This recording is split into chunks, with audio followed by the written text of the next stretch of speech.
Tu viens ici, tu es censé être une invitée de plateau. Tu viens, tu manges, tu bois, depuis là, on te dit assois-toi, on produit le truc. Tu n'es même pas concentré. Maman, je ne mangeais pas, pourquoi? Même si tu as un problème dans la vie, mange d'abord, maman. Manger ici. Je m'en fous, je suis venue pour manger, je dois manger. C'est une histoire de quoi?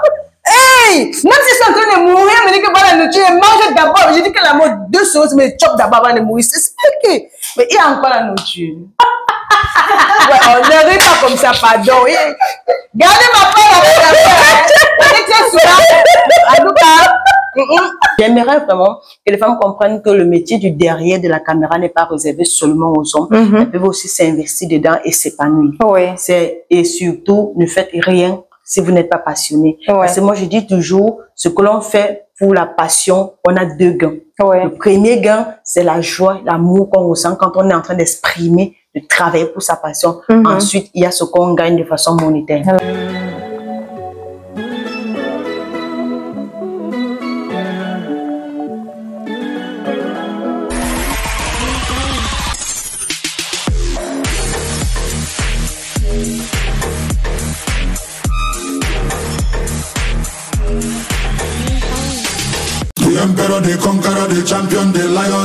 Découvrez le summum du confort et de la durabilité avec les appartements meublés Boss Life. Nos logements sont équipés de tout ce dont vous avez besoin pour un séjour inoubliable, y compris une connexion Wi-Fi rapide et fiable. Nos appartements sont alimentés par des plaques soleil. Pour une empreinte écologique, nous proposons également un service de location de voitures sur place. Réservez dès maintenant votre séjour chez Boss Life et profitez du confort que nous offrons dans nos appartements meublés de luxe. Nous sommes situés à Douala Terminus, derrière Barcelone Hotel. Contact 682 82 48 33. Boss Life et Partner. Live like et Boss. Woman TV Talk Show. The TV of the woman. Donc, c'est la télévision de la femme. Et notre invitée du jour le sait. Vous l'avez remarqué, on a une invitée, elle est gracieuse, elle est magnifique et surtout, elle est réalisatrice cinématographique. Mais avant d'arriver à elle, bonjour et bienvenue à vous. En tout cas, si on vous retrouve en soirée, je ne sais pas dans quel pays vous vous trouvez, mais dans tous les cas, salutations distinguées depuis votre position. On est heureux de vous retrouver aujourd'hui encore pour une nouvelle production de votre programme Femmes d'impact. Et quand on parle de femmes d'impact, on parle de ces femmes-là qui ont su se démarquer dans des domaines où généralement on ne retrouve même pas beaucoup de femmes. La réalisation cinématographique. Est-ce que quand vous l'avez vue, gracieuse, à l'allure de mannequin, vous avez pensé à la réalisation cinématographique? En tout cas, moi pas. Elle s'appelle Yvette Nanga. Bonsoir. Bonsoir. Vous allez bien, j'espère? Ah bon, je vais très bien. Tout à l'heure, vous nous avez dit que vraiment, vous étiez à la maison et puis vous travailliez sur votre ordinateur. Et là, j'ai compris que voilà, une femme, qu'est-ce qu'elle fait sur l'ordinateur? Elle est community manager. Elle est quoi? Et puis, bon, et puis on me parle de réalisation cinématographique. Waouh! En fait, à part la réalisation, je fais la scénarisation, c'est-à-dire j'écris des scénarios. Donc, oui. Là, aujourd'hui, on parle désormais des scénarios. Donc, j'écris, je cadre, je monte. Waouh! Donc, mais ma passion de base, c'est la scénarisation. J'aime écrire, j'aime inventer, j'aime créer, j'aime me projeter dans de mondes nouveaux et surtout, j'aime rechercher. Donc, cet esprit aventurier que j'ai me pousse très souvent à me retrouver dans des cercles un peu fermés. Quand je parle de cercles fermés, je parle des mondes. Oui. Et là, je fais référence au scénario parce que créer un scénario, c'est créer un univers. Oui. Quand tu crées cet univers, c'est un cercle fermé où tu te retrouves la seule à évoluer tout en essayant de donner des caractéristiques à tous les personnages, en fait. Wow, c'est juste incroyable. Je passe le plein temps, ou peut-être 3/4 de mon temps devant ma machine si je suis pas en train d'écrire, je suis en train de faire des recherches, je suis en train de faire un montage, voilà en fait.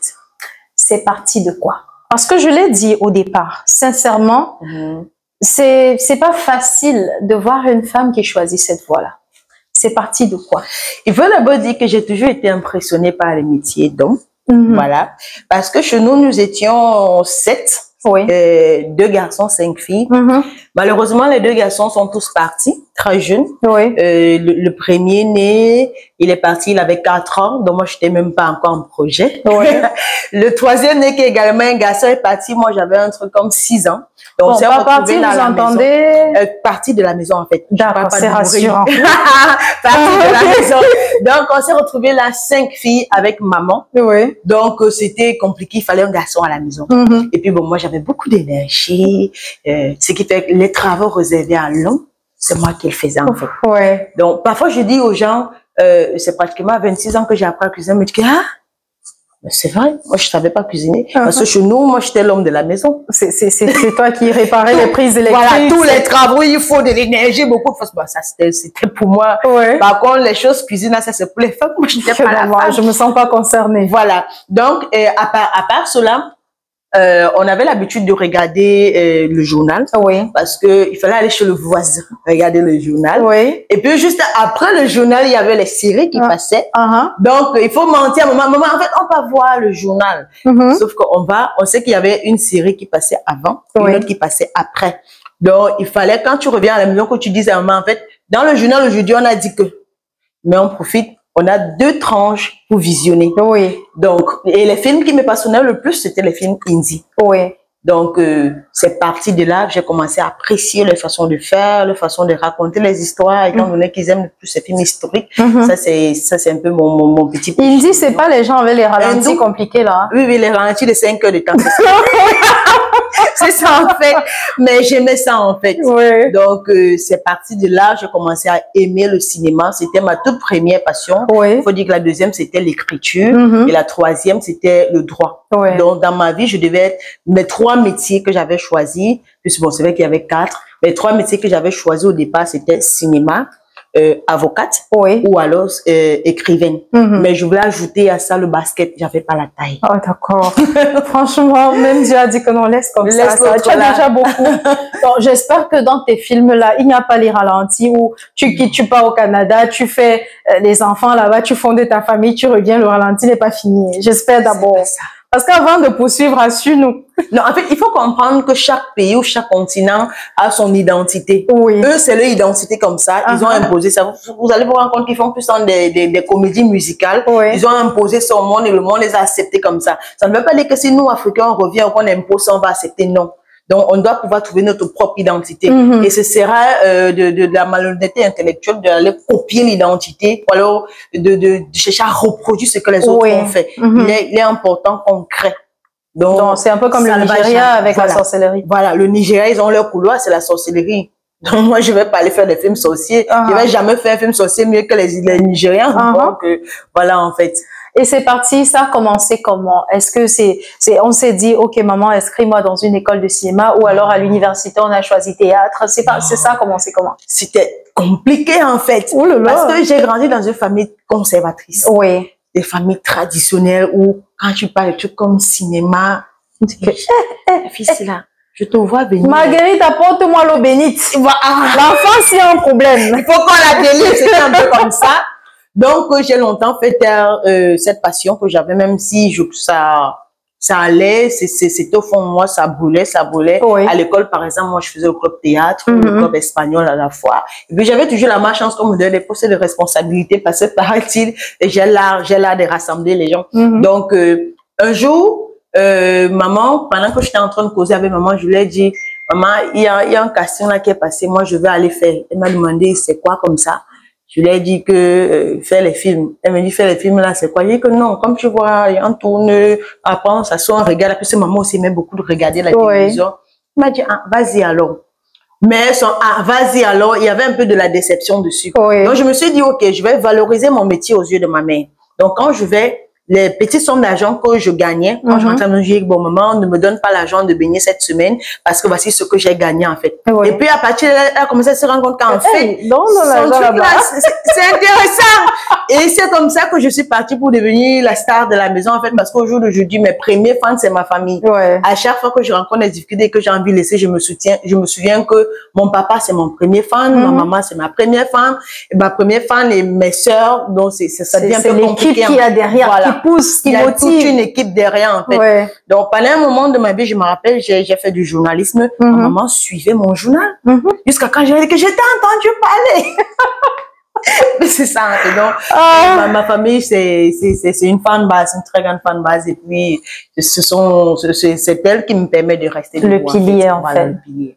Et c'est quoi ta référence dans le cinéma? C'est quoi, c'est qui les personnes, quand tu regardes, tu te dis, voilà ce que je voudrais être dans le cinéma?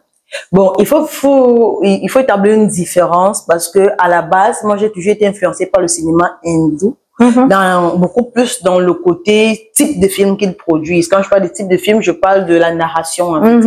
Donc, moi, j'aime les films historiques. J'aime beaucoup plus écrire les films historiques, un peu comme les hindous. Voilà. Et puis, historique de type, telle personne était mariée à telle et puis non, à tel. Non, je parle de réécrire l'histoire. Ah, d'accord. Pas de réécrire, je parle dans le sens de réécrire l'histoire. Par exemple, les films qui m'avaient beaucoup marqué, il y avait Lagan qui parlait de l'histoire de la décolonisation de l'Inde, par exemple. Il y avait également Jodha Arba, ça faisait partie toujours de la décolonisation parce que tu sais, l'Inde au départ, elle était hindoue, elle a connu l'invasion du Pakistan. À un moment donné, il y avait les musulmans et les hindis qui étaient sur le même territoire. Donc, à un moment donné, il fallait donc soit ils se mettent ensemble, soit ils se séparent. Donc, c'est une encyclopédie, vous. Jusqu'aujourd'hui, les deux cohabitent ensemble, même s'il y a des problèmes. Et justement, ce film Jodha Arba essaye de réunir ce peuple ensemble. Donc, moi, je me suis rendu compte que ce genre de film, en fait, c'était intéressant. Maintenant, quand on revient au Cameroun, on se rend compte que nous ne connaissons pas notre propre histoire.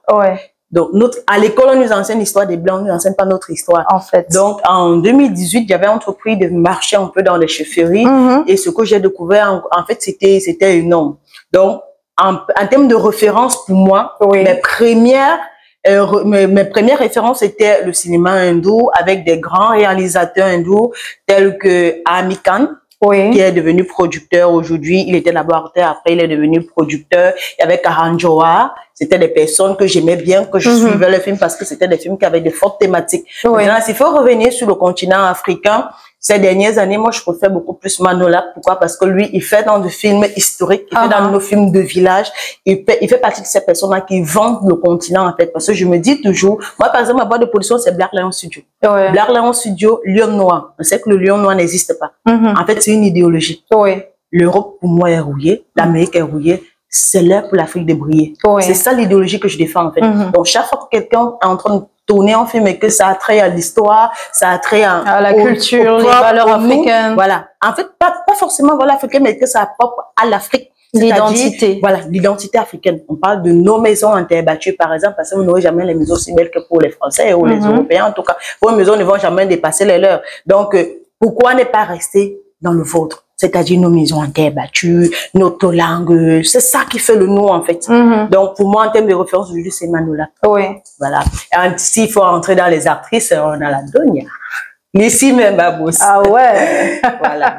Bon, parlons justement du cinéma et parlant du fait de rentrer dans la culture, de rentrer dans son identité, ses valeurs. Toi, ce que tu fais, c'est défendre cette identité, ces valeurs-là, ou alors retracer l'histoire du Cameroun ou de l'Afrique, par exemple. Et réécrire l'histoire du Cameroun, c'est très important. Déjà, cette histoire qu'on ne connaît pas, je veux la porter au devant. Et en dehors de ça, il faut toujours se rappeler, c'est bon, dit très souvent que l'histoire appartient aux héros. Les héros vont toujours... Est-ce que vous avez déjà vu le film sur l'histoire entre l'Amérique et le Vietnam? Ils ont tourné ça à leur avantage, en fait. Ils ont réécrit l'histoire comme ils voulaient. Ils sont super héros dans leur histoire. Pourtant, on sait que dans la réalité, c'était pas le cas. Les Vietnamiens les avaient battus. Donc, pourquoi chaque fois qu'on vient en Afrique, on veut peindre le chez nous, on va toujours peindre la sorcellerie, c'est-à-dire un jeune homme qui est parti du village, il allait en ville, dès qu'il a eu un peu l'âge, il est revenu par ses oncles du village, donc tuer, c'est quoi? Pour empêcher les enfants, les gens les travaillent aussi pour être riches. En fait. Voilà. Par contre, on peut venir peindre une Afrique qui rassemble ses enfants, même si c'est pas la vérité. On peut peindre ça. Donc, moi, quand je rentre dans l'histoire, j'essaie de, par exemple, l'année 1960, c'est Yaoundé qui était indépendant. L'arrière-pays n'était pas indépendant. Faut pas qu'on se trompe. Mais qu'est-ce qu'on sait de cette année 1960, en fait? Dans mon village, par exemple, il y a un grand le pont de terre qui appartenait à une famille de Blancs. C'est-à-dire, et le pont était très fétide. C'est-à-dire, les Blancs ont cultivé, ils sont partis, ils ont commencé à louer. Le Blanc même qui avait ça, il est mort. Ses petits-fils Mais c'est une histoire qu'on ne connaît pas en fait, mais ça existe en fait. Donc moi, ce sont ces choses-là que je porte au devant de la caméra, que je veux porter au devant de l'image. Et c'est dans cette optique également que j'ai écrit un film sur le royaume Banso, qui est l'un des seuls royaumes camerounais classés au patrimoine mondial de l'UNESCO. Très belle architecture d'abord. À l'origine, en fait, c'était deux peuples différents qui ont décidé de s'unir. Je suis partie de là, en fait, pour écrire un film sur l'installation des peuples bamileke. Mais je ne l'ai pas écrit tel qu'on a l'habitude de nous raconter, non. Je ne l'ai pas écrit tellement. En fait, j'ai essayé de repeindre l'histoire. Donc, mon but, en fait, c'est réécrire l'histoire à ma manière. D'une façon positive, en fait. Pas toujours la rendre aussi triste, négative. Voilà. Non, je veux pas ce côté-là. Voilà, en fait. C'est suffisamment inspirant. Est-ce que quand tu trouves une histoire et puis tu décides de la redéfinir, de la réinventer, est-ce que parfois tu manques d'inspiration? Tu te dis, ok, je fais comment? Ça arrive que je suis en train d'écrire et que je dis souvent mon cerveau est sec. Et qu'est-ce qui te requinque? Bah, moi, je fais, bon, il y a des projets qui sont rattachés à des musiques. C'est beaucoup plus, bon, je vais toujours revenir à mon amour de départ, qui est le film Ondi. Il y a beaucoup de musique hindoue qui me permettent de retrouver mon inspiration quand j'écris, beaucoup plus quand j'écris des films de village. Donc, parfois, j'ai juste besoin de fermer, me reposer un peu, aller en vacances. Comme là, je me sens subbookée, j'ai envie d'aller en vacances. Et justement, je suis en train de travailler sur un projet. Je sens mon cerveau mélanger un peu, j'ai envie de prendre mes vacances. Et puis, dès que je reviens là, et puis je prends mes vacances toujours au village, moi, je suis pas blanche. Moi, je préfère aller m'asseoir au pied de mes parents. Se ressourcer. Voilà. Pendant que je mange les bons mets cuisinés dans la vieille marmite de ma mère. Et j'écoute les belles histoires le soir. Et quand je reviens à Douala, j'ai pris le point en passant. Donc, rendez-vous dans un mois quand vous me verrez. Attention, vous risquez de ne plus me connaître, il y aura plus ça en même temps. Bon, de toutes les façons, je sais que tu vas rester magnifique. Parlant de la réalisation. Tout à l'heure, tu nous as parlé de comment tu t'es retrouvée dans le cinéma, c'est-à-dire en tant qu'actrice. Parlons de la réalisation, de l'écriture. Ça s'est passé comment? Bon, en ce qui concerne l'écriture, tout comme la réalisation, moi, je l'ai apprise à l'école, mais c'était en ligne. J'ai été formée par un Nigérian, Baka Joseph. J'ai été formée également par un Camerouno-français. C'est pas si ça, Camerouno-sénégalo-français. Ils aiment quand ça commence par français. Donc non, moi, et la patrie avant tout. Non, attends. Si même les grands sont camerounais, on peut pas être humble. C'est un Camerouno-sénégalo. Le peu d'humilité qui nous restait. Voilà. On a envoyé son chant hier. On est obligé. On peut pas avoir tous ces talents et être humble. C'est pas possible, en fait. La vérité, c'est que c'est un Camerounais. Tous les autres tribus ont seulement volé, c'est les autres pays, ils ont seulement volé. On a commencé par la France. C'est un Camerounais, même il vient en France seulement, voilà. Ils lui ont donné un bout de papier pour le garder sur place parce qu'ils ont vu son talent. Ils savaient que s'ils rentrent en Afrique, ils vont perdre. En fait. Et tout ça. Donc voilà, les personnes qui m'ont formé, ça s'appelle Pierre-Marie Ténier, c'est mon mentor. Ce sont mes deux mentors jusqu'à aujourd'hui. Et tout récemment, dans la liste de mes mentorats, j'ai ajouté Gabi Robin Gouno dans la réalisation. Toujours. Et aussi, j'ai été formée par Madame Catherine Samba Ekounou, la dame qui avait réalisé Le Revenant. Le Revenant. Voilà. Oh là là, ce film, Seigneur. Voilà. Donc, voilà les personnes qui m'ont donné. Il faut aussi comprendre qu'on ne forme pas la réalisation, en fait. Donc, on te forme on te donne les bases. Voilà, on te donne les bases. La réalisation, tu l'acquiers sur le terrain au fil des projets que tu fais. Donc, se réaliser, en fait, c'est penser un projet de l'écriture jusqu'à sa sortie sur l'écran. Donc, on peut pas t'expliquer comment tu vas penser le projet, on peut pas, en fait. Donc, on te donne quelques outils de base et puis l'expérience sur le terrain complète. Et avec l'écriture, c'est pareil? Voilà. Non, mais c'est pas pareil. Avec l'écriture, c'est pas pareil. Il y a les canaux d'écriture que tu dois respecter. En fait, si tu ne respectes pas ton scénario, il passe pas. Et dans ce cas, la formation, ça s'étend sur combien de temps environ? Moi, c'était 2 ans. Et c'était en ligne, via Skype, si je peux citer. Voilà. Ouais, Skype, c'est pas comme si on allait les avoir. Donc, s'il y a parmi nos téléspectatrices une jeune dame qui se dit, ouais, finalement, je veux me démarquer aussi, je veux faire comme Yvette, je vais être réalisatrice, elle s'y prend comment? La première chose qu'elle doit savoir, c'est que c'est pas un métier facile. C'est pas un métier qui donne de lait aux femmes. Oui. Elle va devoir consentir à beaucoup de sacrifices. Si elle n'est pas prête à faire ces sacrifices, pardon, qu'elle reste derrière son mari tranquillement. Première chose. D'accord. On va continuer, donc il faudra qu'elle se forme. Les sacrifices en question, il s'agit de quoi concrètement? Par exemple, moi je sors presque jamais. Parce que je passe plus de temps devant ma machine. Comme je disais, si je suis en train de faire un montage, je suis en train d'écrire ou je fais des recherches. Ouais. Parce que je suis connectée H24 par exemple. Si je ne suis pas connectée, soit Enéo a fait partie. Il a récupéré sa chose. Voilà. Soit mon téléphone est déchargé justement parce que Enéo a récupéré sa chose. Sinon, je suis toujours connectée en fait. Pourquoi? Parce que je fais des recherches. Il y a des moments où une idée me vient à l'esprit et puis je vais sur Internet, je tape un peu, je peux appeler tel site, telle chose, ça se passe comment. Donc, je suis focus en fait sur ma passion. En tant que femme, en fait, il faut également comprendre que tu dois travailler 2 fois plus que les hommes en fait. À la moindre petite erreur, on va te rappeler que c'est parce que tu es une femme. Pourtant, en fait, même les hommes, il arrive qu'ils ne fassent pas comme il faut. Voilà. Donc, il y a ce côté-là où tu dois travailler 2 fois plus. C'est ça le sacrifice. Tu dois consentir à oublier parfois même tes désirs élémentaires. Moi, j'ai entendu quelqu'un dire, j'avais une collègue, elle allait au travail, elle avait les enfants, mais elle était plus pimpantée, machin. Je suis étonnée. Déjà, quand tu arrives chez moi, que tu ne toques pas avant d'entrer, c'est ton problème. Moi, je suis moi toujours.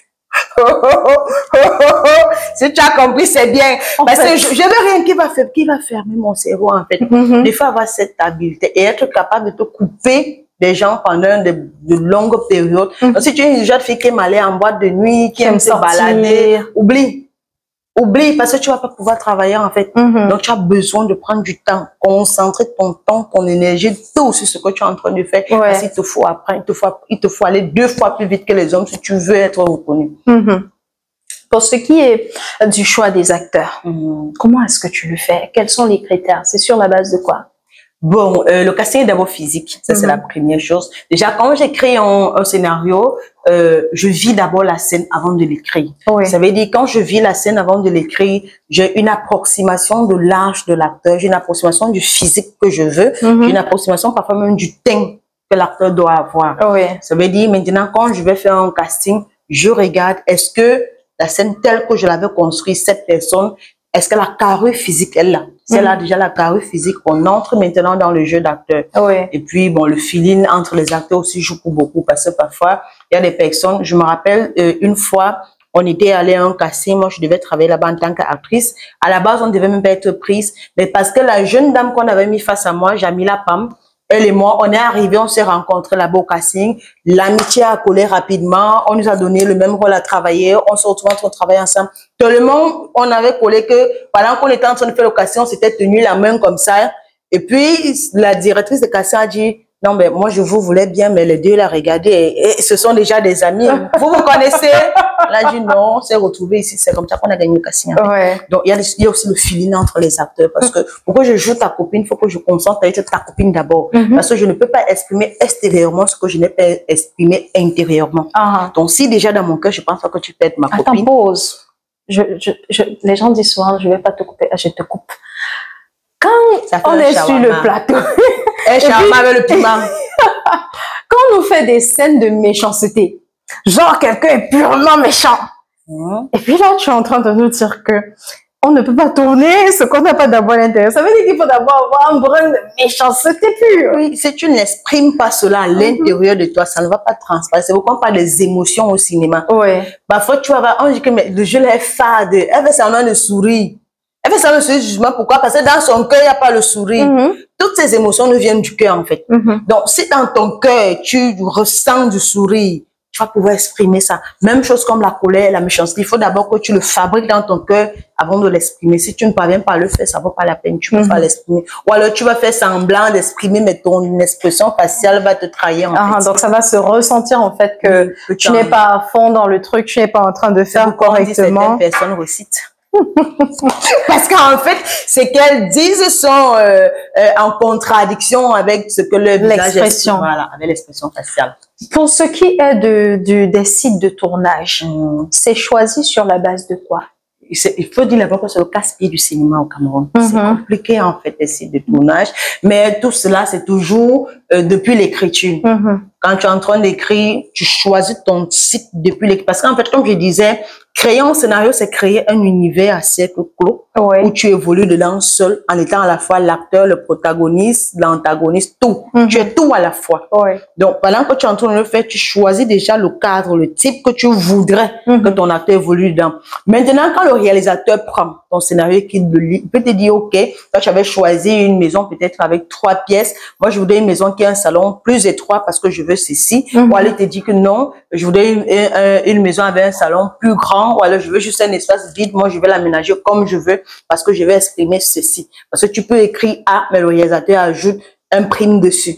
C'est pas qu'il va effacer A, mais il va ajouter le prime dessus, en fait. Parce qu'il pense le film artistiquement parlant. Donc, c'est partant de là également qu'on choisit les sites. Donc, en fonction de ce que le réalisateur veut exprimer. On a fait le tour des sujets en ce qui concerne la cinématographie, la réalisation. L'autre là, tu vas appeler ça comment? La scénarisation. La scénarisation, voilà, merci. On arrive donc au niveau le plus important de cette histoire. Est-ce que ça donne l'argent? Est-ce que ça donne l'argent? D'une part, je dirais oui. D'une part, je dirais non. Je dirais oui, pourquoi? Parce qu'en fait, bon, ça dépend déjà, c'est en tant que producteur ou en tant que réalisateur ou en tant que... bon, toi, personnellement, tu as toutes les casquettes, là. Non, moi, je suis plus actrice, en fait. OK. Donc, je suis désormais productrice et réalisatrice. OK, en tant que productrice et réalisatrice. En tant que productrice, tu ne rentabilises que dans la mesure où tu as un plan avant de commencer. Parce que il faut comprendre que tu dois d'abord penser à où est-ce que ton film va aller avant de commencer même le tournage. Tu fais un plan budgétaire. Ça veut dire, si tu prévois de dépenser peut-être 1 million, peut-être 10 millions, quel est ton moyen de rentabilité? Quel est ton plan d'action que tu as mis en œuvre pour rentabiliser? Parfois, tu peux tourner et puis tu rentabilises dans la mesure où si ça intéresse le public, parce que tu peux avoir le scoop de l'année pour toi, mais c'est pas le scoop de l'année pour le cinéphile ni pour les télévisions qui achètent. Donc, dans cette optique-là, tu peux donc gagner, tout comme tu peux perdre. En tant que réalisatrice, c'est pareil quand tu es ton propre producteur. Mais quand tu travailles sur le projet de quelqu'un, en principe, il te paye avant que vous ne travaillez. Et là, toi, tu fais quoi beaucoup plus? C'est vrai que sur les plateaux des autres, ça m'arrive d'être réalisatrice, parfois assistante réalisatrice. Parfois aussi script. Le dernier plateau, j'étais script, en fait. Et ça donne l'argent à quel point? C'est genre, on peut te payer 500 000, 1 million, 2 millions. Oui, ça dépend du projet. Ça dépend du budget. Par exemple, un projet de web série ne peut pas te donner le même niveau d'argent comme une série. Par exemple, si tu tournes 1 mois et demi dans un film qui a un budget peut-être de 10-15 millions, c'est qu'est sûr, tu vas te retrouver peut-être dans les 500, un peu plus, en fonction du poste également que tu as. Donc là, en tant que technicien, on peut dire oui, mais tu vas te retrouver en train de travailler peut-être 1 mois et demi d'affilée, par exemple. Donc, ce n'est que les 500, si par exemple, tu as promis 500 000, ce n'est que les 500 000 là que tu auras pour 1 mois et demi. Donc, en sortant de là, en fait, quand tu vas commencer à défarquer pour tes charges, voilà. Ça passe, et aussi, l'inconvénient aussi, c'est que tu peux tourner comme ça et que le reste de l'année, tu as payé un autre projet. Oh là là. C'est ça l'inconvénient, en fait. Tout comme tu peux te retrouver dans une très grosse production qui va te prendre peut-être 5-6 mois. Et puis le reste de l'année, bah, tu n'as plus de projet. Tout comme tu peux, à peine tu finis là-bas, tu te retrouves dans un autre projet. Donc, c'est un peu ça. Est-ce que c'est possible? D'accord. Et pour ce qui est des tournages, un film, ça peut faire dépenser combien? Le minimum quand on est réalisateur de film? Producteur. Producteur, voilà. C'est quoi la différence déjà? Le producteur, comment dire, c'est celui-là qui mobilise toutes les ressources nécessaires pour la fabrication de l'œuvre. Ça peut être l'argent, ça peut être les espaces de tournage, ça peut être les ressources humaines. En fait, c'est celui qui mobilise toutes les ressources qu'il donne au réalisateur pour que le réalisateur travaille. D'accord. Donc, quand le réalisateur, c'est celui-là qui pense le projet tout simplement. Donc, c'est lui qui prend l'argent des gens et puis il fait quelque chose avec. D'accord. Terre à terre avec son Donc, bah, en fait, moi, je disais, c'est pas seulement l'argent, en fait. Donc, quand on est producteur et qu'on décide de se lancer sur un projet, c'est-à-dire tout part on compte sur nous, en fait. Il faut mobiliser minimum combien? Et maximum combien? Est-ce qu'il y a un maximum? Bon, ça dépend aussi du type de projet. Est-ce que c'est un long métrage? Est-ce que c'est un court? Est-ce que c'est une série? Il faut savoir que tous ces budgets ne sont pas les mêmes. Maintenant, il y a ce qu'on appelle le budget normal et puis il y a le budget avec. Il y a ce qu'on appelle les productions avec. Et il y a aussi les productions qui disposent d'un budget avec un producteur qui a ses ressources financières, qui décide de mettre à disposition. Mais s'il faut aller dans les normes, tu vas te retrouver en train de tourner un long métrage même à 10 millions. Moi, je parle des normes. Minimum à 10 millions. Franck Thierry Léa Malé disait, par exemple, qu'il a produit son long métrage Innocence à 18 millions, par exemple. Mais il ne faut pas oublier que ces 18 millions ne sortent pas seulement de sa poche. Il y a des partenaires. Et je pense que son film était un préachat. En a plus, c'était, donc voilà. Donc, c'est un peu comme ça que ça fonctionne. En fonction du type de production que tu veux faire, en fonction de tes moyens, de ta disposition à mobiliser les ressources, tu calcules dans ton budget. Ton budget, ça peut être de tes fonds propres. Donc, tu décides que bon, c'est de ce que j'ai, que je vais produire. Tout comme tu peux décider que bon, telle personne va me donner telle somme. Chercher des subventions par-ci, par-là. Voilà. Parfois, mais ça peut être des offres. Par exemple, tu veux vouloir produire, on te dit, OK, bon, ça va, ma maison, je te donne ma maison gratuitement, tu peux tourner là. Ça fait partie de la production, en fait. Et ça réduit ton budget de production également. Donc, on va parler pour un long métrage entre 10 millions et pratiquement 20 millions. Ce sont les budgets normaux. Un film que tu produis peut-être, comme je disais, il faut d'abord penser au marché de ton film avant de le produire. Si tu vas produire un film comme pour Netflix, tu vas pas produire un film de Netflix avec 10 000 francs. Ça veut dire, tu sais que si Netflix prend ce film, tu connais la grille tarifaire de Netflix, par exemple. Donc, tu t'arranges à ne pas dépasser le budget parce que tu sais que voilà ce qu'ils vont me proposer. Maintenant, si tu décides d'aller prêter chez quelqu'un, quelle est ta rentabilité après? Si tu as ton plan d'action et que tu sais que comme tu prêtes là, tu vas faire le film selon les normes, peut-être, je sais pas, Amazon, et que Amazon va prendre, vous êtes entendu, vous a dit, OK, voici le type d'image que je veux. Voilà, tu m'apportes, ça va. En fait, tu fais une production pré-achat, ça va. Tu n'as pas de problème. Il y a beaucoup de producteurs aujourd'hui qui fonctionnent en pré-achat. Par exemple, le grand Mitumba qu'on connaît, il est dans les pré-achats. Par exemple, il ne produit pas sans qu'à puisse donner l'aval.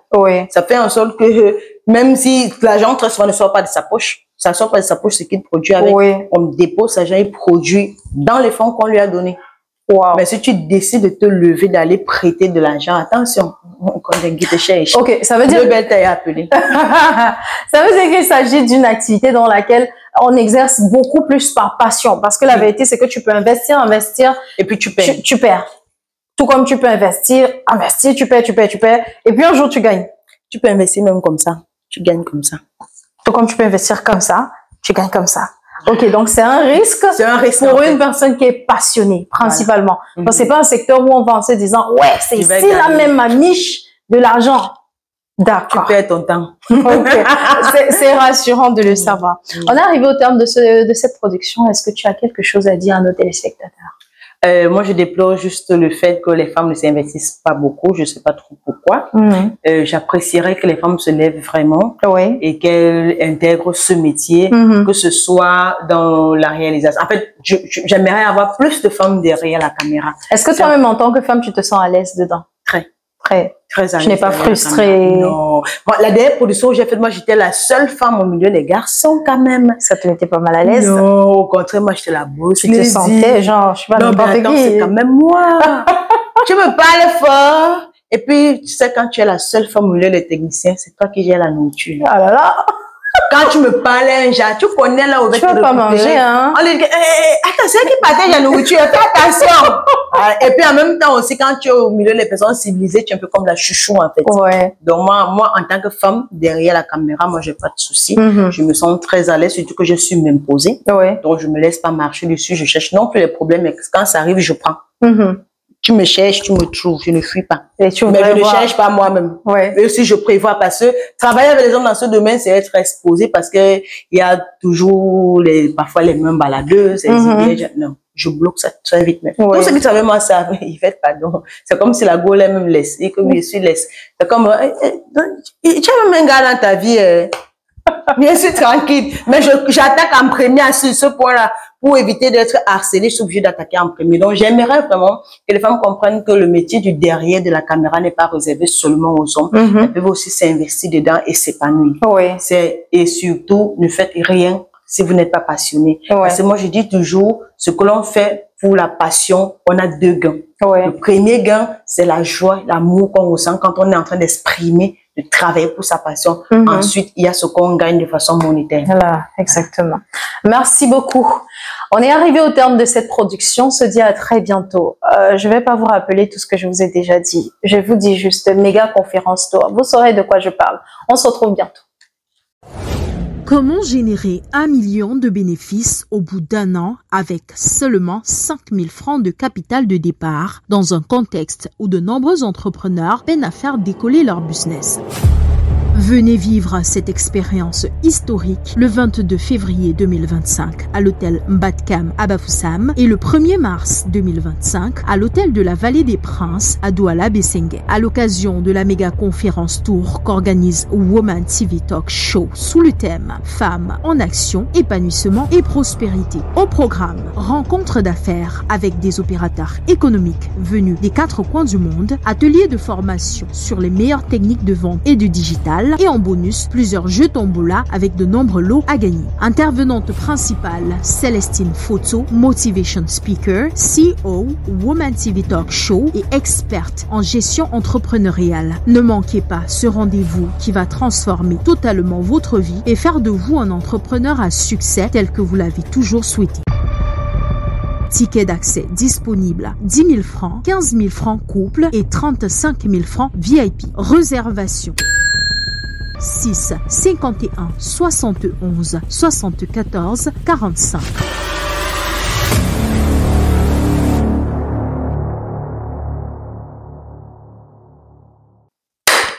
Tu viens ici, tu es censé être une invitée de plateau. Tu viens, tu manges, tu bois, depuis là on te dit assois-toi, on produit le truc. Tu n'es même pas concentré.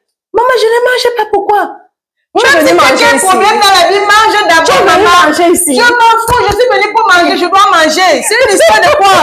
Hey! Même si je suis en train de mourir, me dit que voilà la nourriture, mange d'abord. Je dis que la mort, 2 choses, mais chope d'abord avant de mourir. C'est ok. Mais il y a encore la nourriture. Ouais, on ne rit pas comme ça, pardon. Gardez ma part avec la paix. En tout cas.